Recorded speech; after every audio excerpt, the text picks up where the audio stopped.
Is there value to be found in Ireland?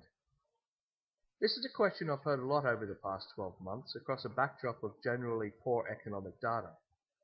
But given the number of ghost estates spread out around the country, in virtually uninhabited areas, it might make more sense to take a look at some specific examples based in established areas rather than the big picture based figures. The example I'd like to explore today is a 4-bedroom semi-detached house in an established university town situated 21 kilometres outside of the Dublin city centre.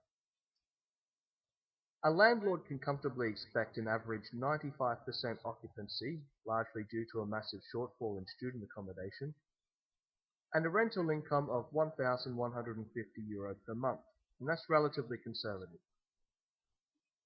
The asking price is currently set at $289,000, but I'd be willing to bet that in this economic climate, we could take at least $10K off the price.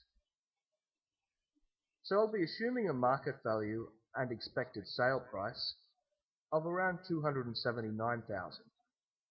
I'm using a Bank of Ireland mortgage, which at the time of making this video is available to investors. Unlike AIB, Bank of Ireland is still offering mortgages to investors for up to 85% of the property value over 25 years at a variable of 4.6%. We're using a modest average inflation rate of 3%, and our imaginary investor earns an Irish average industrial wage of €38,000 per annum. The external earnings of the investor, of course, will have an impact on the rate of tax payable on his rental income. In this case, it pushes it into the marginal 41% band.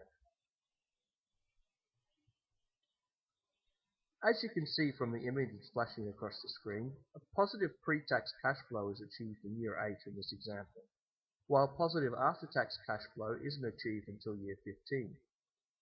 Of course, the extent to which an investor should worry about tax burden depends entirely on how he intends to use the money.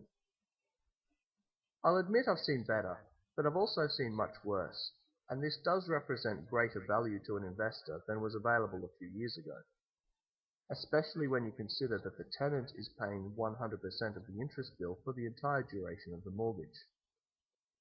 In conclusion, it's difficult to argue that we're not looking at an investment of at least moderate value to an investor.